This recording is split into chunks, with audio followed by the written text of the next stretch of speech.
Hello everyone. दोस्तों आज हम डिस्कस करने जा रहे हैं एचपी जीके के जो क्वेश्चन है। आपका पेपर हुआ था क्लर्क 509 पोस्ट कोड था, उसमें जो जीके आई थी एचपी की उसको हम डिस्कस करेंगे। और इसमें 15 क्वेश्चन मिलेंगे आपको। 146 से लेके आपको 170 तक के क्वेश्चन है जो आपको एचपी जीके से संबंधित रहे थे, तो इनको हम डिस्कस करेंगे।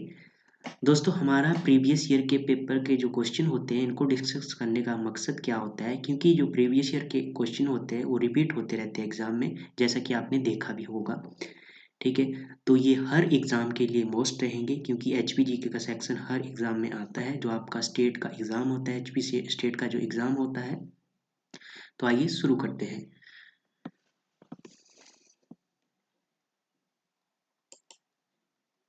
और दोस्तों ये जो इनके आंसर हैं वो मैं फाइनल आंसर की के अकॉर्डिंग ही आपको बताऊंगा। तो पहला क्वेश्चन है आपके पास 146 का है, हिमाचल का अक्षरक्ष अर्थ क्या है? तो हिमाचल प्रदेश का जो अक्षर अर्थ है वो क्या है? ऑप्शन बी सही हो जाएगा, हिम आच्छादित पहाड़ियों की भूमि, ये इसका राइट आंसर हो जाएगा। आगे है, प्राचीन लोगों को शिवालिक पहाड़ियां किस नाम से ज्ञात थी? तो जो प्राचीन लोग थे उनको हिमालय की जो पहाड़ियाँ थी वो किस नाम से ज्ञात थी?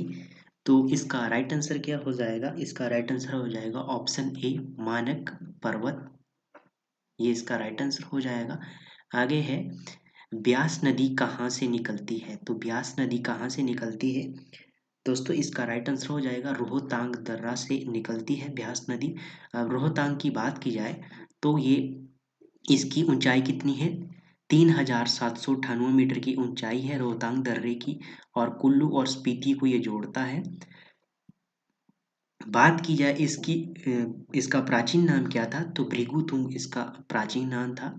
और ये किस पर्वत श्रृंखला में पाया जाता है दर्रा? तो ये पीर पंजाल पर्वत श्रृंखला में पाया जाता है। अब बात आती है सेकंड ऑप्शन की, सिपी किला दर्रा। तो इसकी ऊंचाई कितनी है? 4500 मीटर की ऊंचाई है, और लाहौल स्पीति में ये दर्रा पाया जाता है।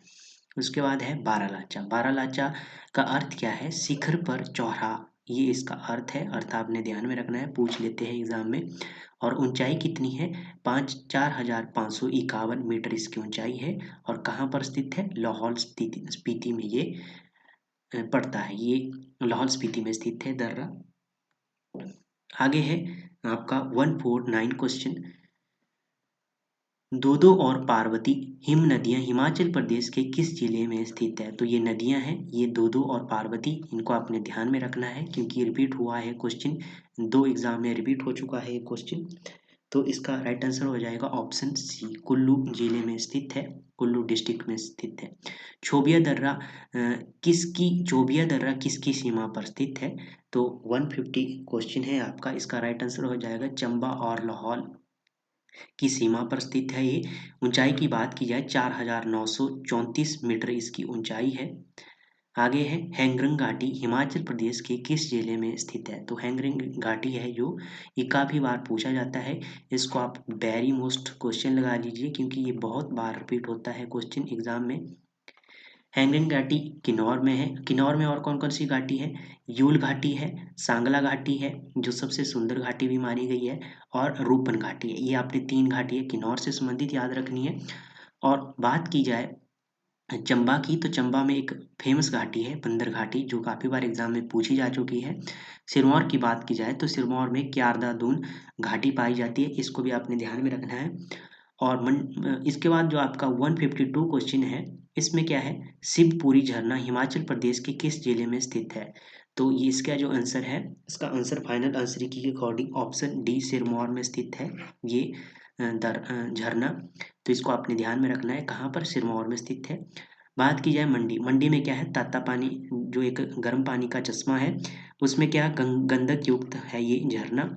कुल्लू की बात की जाए, कुल्लू में वशिष्ठ है, खीरगंगा है, सोल है, मणिकर्ण है, और एक कलत है। ये सब क्या है?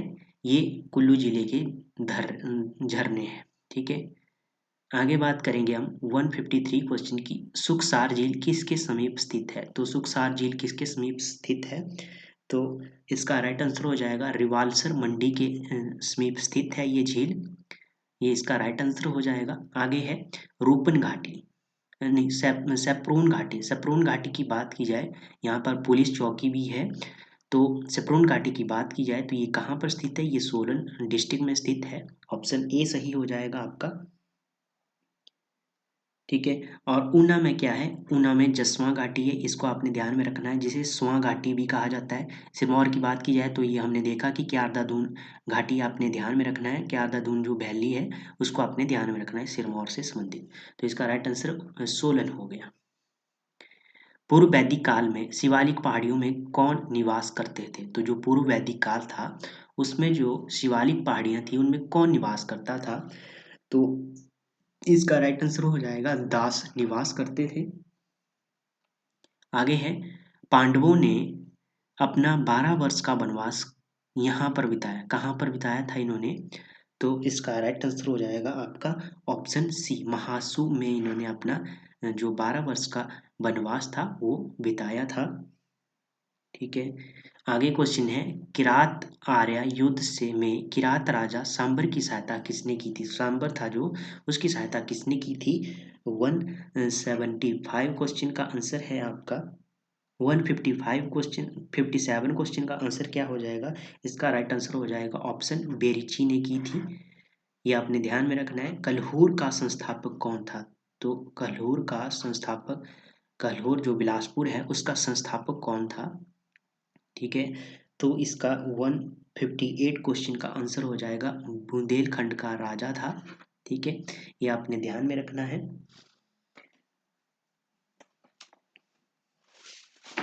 और बुंदेलखंड का कौन सा राजा था या मुझे बताए, तो इसका क्या हो जाएगा राइट आंसर, बुंदेलखंड का कौन सा राजा था, तो बुंदेलखंड का आपका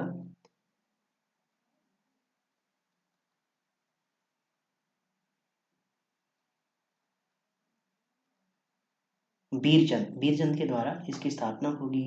ठीक है,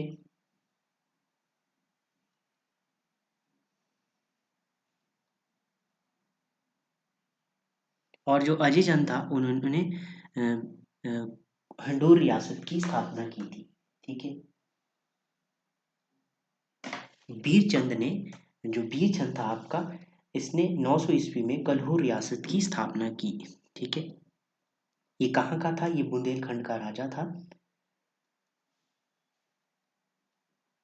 और ये चंदेल था। ठीक है, अब बात की जाए ईस्वी 920 ईस्वी में किसने राजधानी को ब्रह्मपुर से चंबा स्थानांतरित किया था, तो ये किसने किया था। 159 क्वेश्चन का आंसर हो जाएगा ऑप्शन सी, साहिल बर्मन ने ये किया था। इसको आपने ध्यान में रखना है। कुल्लू वंश के राजाओं की प्रारंभिक गद्दी थी, तो प्रारंभिक जो इनकी गद्दी थी वो क्या थी, 160 क्वेश्चन का आंसर हो जाएगा, प्रयाग में थी इनकी प्रारंभिक गद्दी। एम के गांधी ने 1921 में पहली बार शिमला की मुलाकात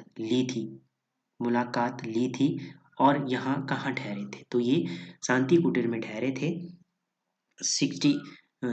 161 क्वेश्चन का शांति कुटीर, शांति कुटीर कहाँ पर स्थित है, ये समर हिल में स्थित है।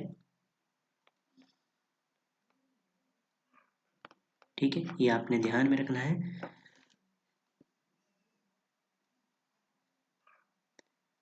आगे है धामी सत्याग्रहियों के नेता कौन थे, तो धामी जो गोलीकांड हुआ उसके सत्याग्रहियों के नेता कौन थे, तो इसका राइट आंसर हो जाएगा ऑप्शन ए, भागमल सोठा जी थे। ठीक है, ऑप्शन ए सही हो जाएगा। जड पाए जाते हैं, तो जड कहाँ पाए जाते हैं, तो जड 163 क्वेश्चन का आंसर है ऑप्शन ए, पांगी में पाया जाता है। पांगी कहाँ, चंबा में पाए जाते हैं ये। ठीक है, शिमला का गेटी थिएटर किस वर्ष में खुला, तो किस वर्ष में खुला ये, इसका राइट आंसर हो जाएगा ऑप्शन ए, 1887 में। ये आपने ध्यान में रखना है, काफ़ी फेमस डेट है ये। ठीक है, और आगे है बक्करमाला उत्सव, तो बक्करमाला उत्सव हिमाचल प्रदेश के किस जिले में से प्रसिद्ध है, किस जिले में ये प्रसिद्ध है, तो इसका राइट आंसर हो जाएगा ऑप्शन डी, मंडी डिस्ट्रिक्ट से ये प्रसिद्ध है। अमृता शेरगिल हिमाचल प्रदेश के निम्न में से किस स्थान से संबंधित है? तो अमृता शेरगिल है जो ये हिमाचल प्रदेश के किस जिले से संबंधित है? तो इसका राइट आंसर हो जाएगा शिमला जिले से संबंधित है। आगे है क्वेश्चन, सूरज दी पहली किरण पुस्तक किसने लिखी? तो सूरज दी पहली किरण किसकी पुस्तक है? ये 167 क्वेश्चन का आंसर है ऑप्शन डी, इनमें से कोई नहीं। इनमें से कोई नहीं, इसकी किनकी पुस्तक है? इनमें से कोई नहीं ये पुस्तक है। ठीक है, तो बात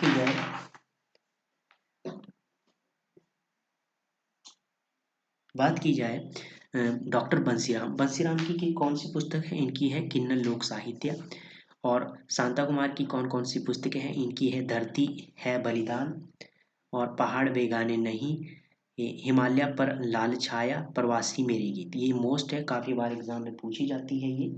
ठीक है, और सूरज दी पहली किरण, ये आप मुझे कमेंट बॉक्स में बताइए ये किसकी पुस्तक है? सैनन जल विद्युत परियोजना, सैलन विद्युत शक्ति जल विद्युत शक्ति हाउस स्थित है। तो सैनन जो जल विद्युत शक्ति हाउस है वो कहाँ पर स्थित है? तो इसका राइट आंसर हो जाए ऑप्शन ए, जोगिंदर नगर में स्थित है ये। स्वामी विवेकानंद अस्पताल स्थित है। तो स्वामी विवेकानंद अस्पताल कहाँ पर स्थित है? हॉस्पिटल है जो, ये आपका ऑप्शन सी पालमपुर में स्थित है। इसको आपने ध्यान में रखना है। किस खिलाड़ी को हिमाचल एक्सप्रेस से जाना जाता है? तो हिमाचल एक्सप्रेस से किस खिलाड़ी को जाना जाता है? तो इसका राइट आंसर हो जाएगा ऑप्शन ए, टेकचंद भंडारी को हिमाचल एक्सप्रेस के नाम से जाना जाता है। ये इसका राइट आंसर हो जाएगा। तो ये थे दोस्तों क्वेश्चन आज के HPGK से संबंधित। ठीक है, यदि आपको किसी भी क्वेश्चन में डाउट लगता है तो आप कमेंट बॉक्स में हमें बता सकते हैं। बाकी आपने कमेंट बॉक्स में मुझे इसका आंसर बताना है कि सूरज की पहली किरण किसकी पुस्तक है। तो धन्यवाद दोस्तों, मिलते हैं नेक्स्ट वीडियो नेक्स्ट टॉपिक के साथ। तब तक के लिए जय हिंद, जय भारत।